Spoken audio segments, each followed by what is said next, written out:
the earliest. Because we are constrained to this 1 hour and we have to move forward. So I request your cooperation on that. Right.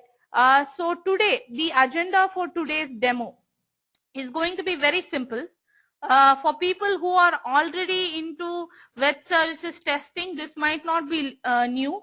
But for people like I see most of you are new to web services testing or API testing, or they are trying to get into SOAP UI testing. This part will form the foundation of whatever you are going to do in the future. So now let us start. My agenda now is going to be a small introduction to what is web service and what are its basic challenges.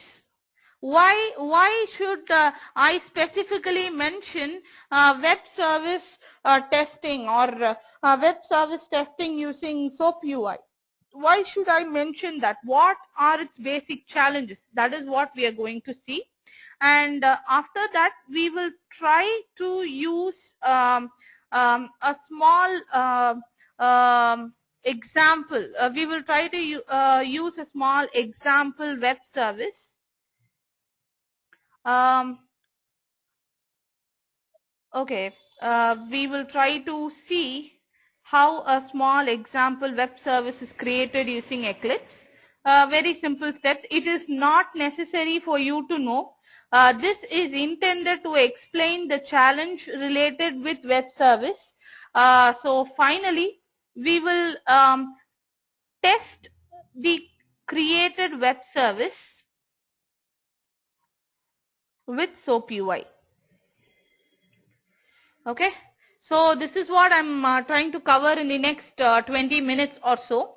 So buck up and keep up with me. So when it comes to web services, right, how are they different from any other application, whether it be a Windows application or a web application? How are they different from your normal Windows or web applications? See, the major difference between a web service and a website, for instance, the most confusing comparison, I would say, web service versus website, right? Okay, you can imagine a website as a pond. Okay, a pond is fixed.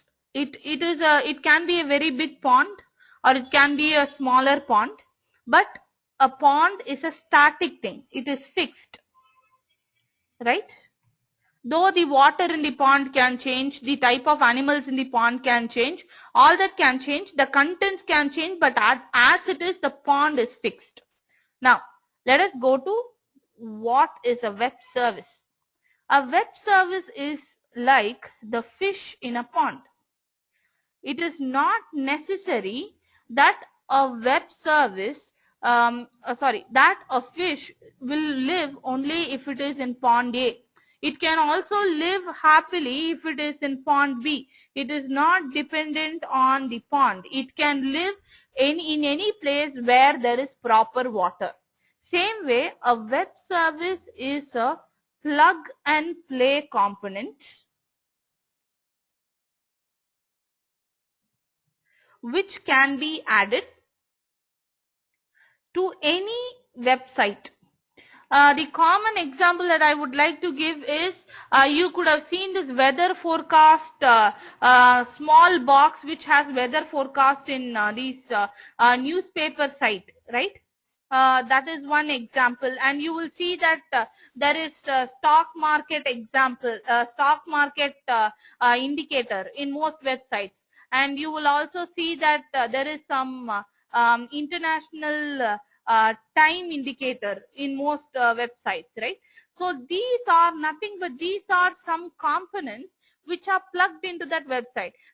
You could have seen that the same type of weather forecast box is appearing in several websites, right? So a web application is kind of a plug and play thing which you can put in any website, right?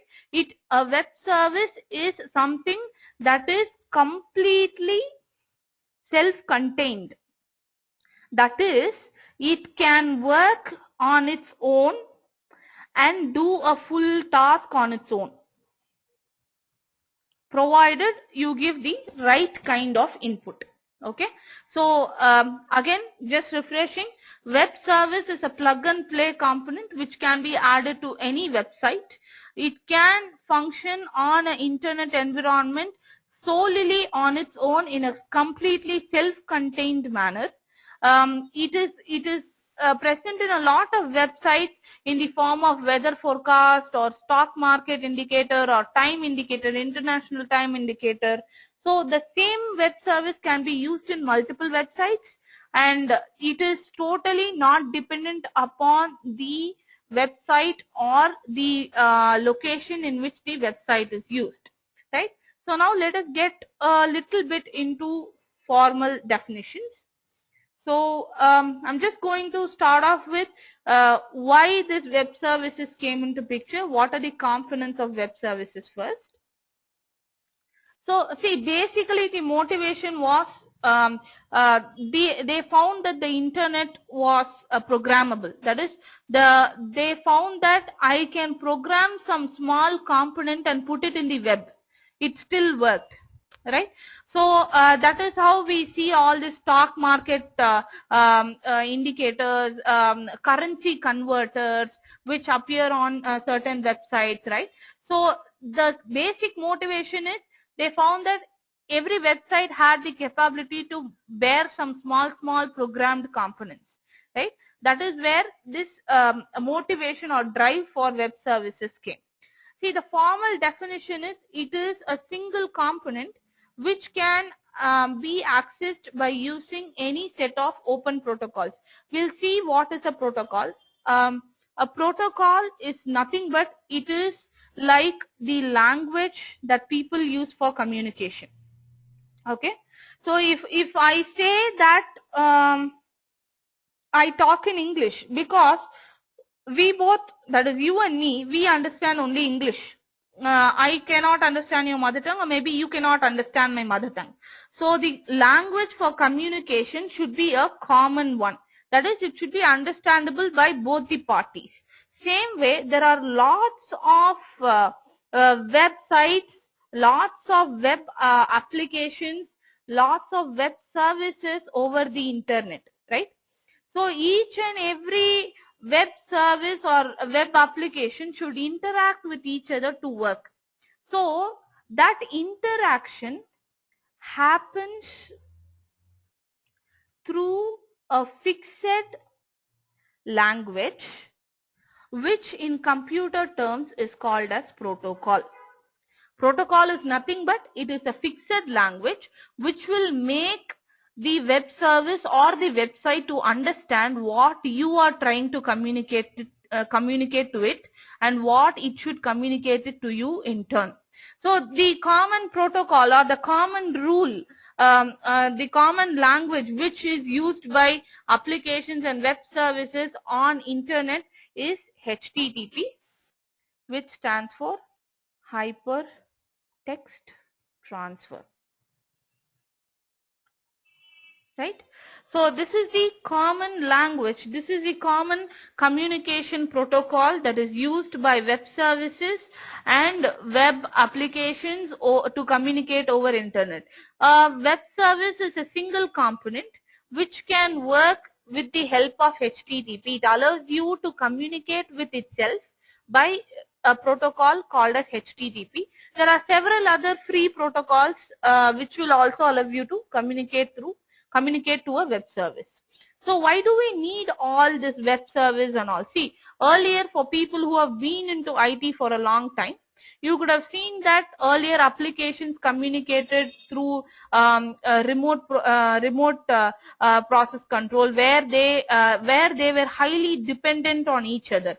If one part failed, the other part kept failing, and they were also dependent, and interoperability was a big challenge. That is, we said that before Java came, we said that this application is compatible only on, say, this particular type of environment or this particular type of what do I say, this particular type of browser and so on. But Java gave a break by being platform independent, and a little bit advanced break in terms of internet environment is web service. So it offers interoperability. That is, like I said, you can plug and play a web service into any type of website and it is still going to work, right? So it allows you to be very, very interoperable. It is platform independent. It gives you a lot of platform independency, right? And the basic thing is it uses an open protocol. Like I said, it uses an open protocol like HTTP. So it is very easy to do some dynamic collaboration with web services, because HTTP is a standard protocol and it is an open protocol, and it has a standard port called port 80, through which any internet-based application or web service can communicate. So the issues of protocol security, all that is not there here, because it is using a very standardized protocol, right? And finally, the complexity, it is very, very simple to understand. It is very simple to design also, because the thing is, if you see a website, okay, to use a website, assume that you are using flipkart.com, right? If you have to use a website like flipkart.com, you have to go and type in the category. You have to go and type in a keyword that you are searching for. Say if my category is books and I type a keyword like say white tiger or something, right? Then I click on search, it lists all the books to me. But here the whole concept of UI is shunned. The concept of UI design is a big challenge when it comes to designing a web application or a Windows application. So this UI concept is shunned, which makes it developer friendly and little challenging to the tester. Why it is challenging to the tester? Why it becomes challenging to the tester when there is no UI? The UI becomes very, very what do I say? It becomes almost nil. So you don't find it easier to feed an input at place X and see if the output has come at place Y. So the absence of UI makes it little uncomfortable and makes this testing a little challenge compared to testing a service, or compared to testing a web application or a Windows application which has a very elaborate UI, right? But it is very friendly and it is less complex to develop. That is why I said even I will design a small web service and show you. So let us stop with that overall explanation. Now I'm just trying to